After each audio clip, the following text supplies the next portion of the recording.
Ishami rigira 10 gishira hamwe mituwere ryaraye ryuguruwe mu ntara ya Rutana.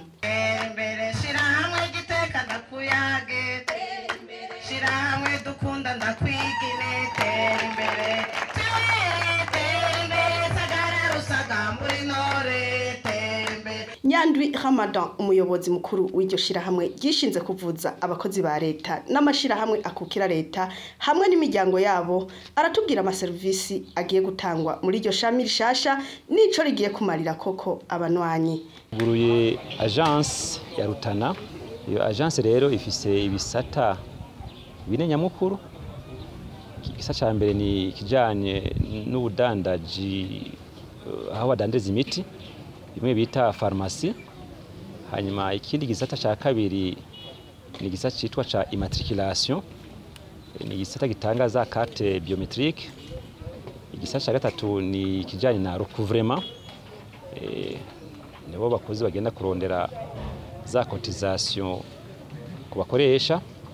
Hanyuma hakaca haza n'ikindi gisata ca kane kijanye na contrôle des prestations, bisigura yuko ni ca gisata kigenda kugira ama contrôle mu magishe mu mahopito kugira ngo ibintu vya mituwele bigende nyene biri contrôler kwa. Agence yari hafi yari Ibururi, Makamba na hariya Igitega, niho bagirira izo nakubwire vya immatriculation, ibyo navuze vya contrôle des prestations, ibyo nakubwire vya recouvrement. Sino pharmacie ho zose zisanzwe zihari. Urumva rero ivyo bikorwa rero bagina gukorera hariya za Makamba za Bururi za Gitega byose ubu naho biwazobwira ngaho.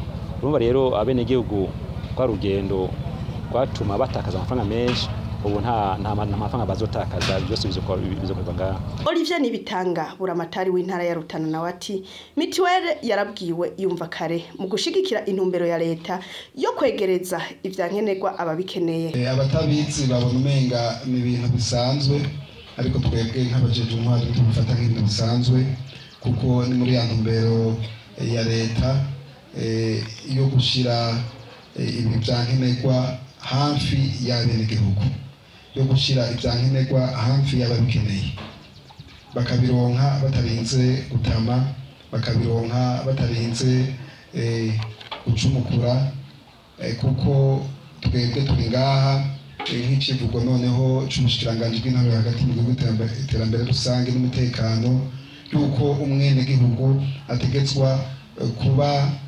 ishingiro, kuba umushinge wa byose, ategerezwa kugubwa neza mu bishoboka byose. Noneho ngaha mu ntara ya Rutana turatanguye kuza turabironka abenegihugu bose, harimo n'abakozi ba leta nyene baratangura kubyibonera yuko bishoboka. Abanwanyi bo ngaho mu ntara ya Rutana nabo bariruhutsa kuko ngo bamwe bari barahevye ivya mituwele mu kunguruza imiryango yabo baja mu ntara za Gitega na Bururi kurondera ya karata n'ibindi vyankenerwa vyishira hamwe mituwele ngo ntivyari vyoroshe. Je nitwa Nzikoruriho Sylvain, sanzwe ndumunywanyi wa mituwele de la fonction publique.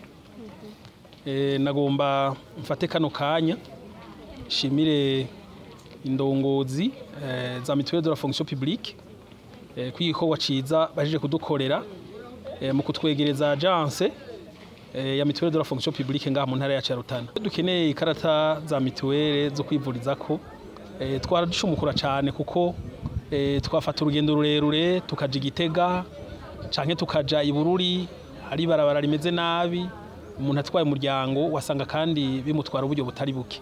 Ntivyoroha ku banywanyi bose kuko hariho n'ababiheba, n'ikimenyamenya nuko iyo abo muri mituwele baje kugira ngo bapfunyire urugendo, hibonekeza abantu benshi cyane gose bari barabihevye, bavuga bati twebwe iyo bategera ngaha iyo batadusanga ino twarabivuyemo nta kundi kubw'urugendo rurero bahora bagira.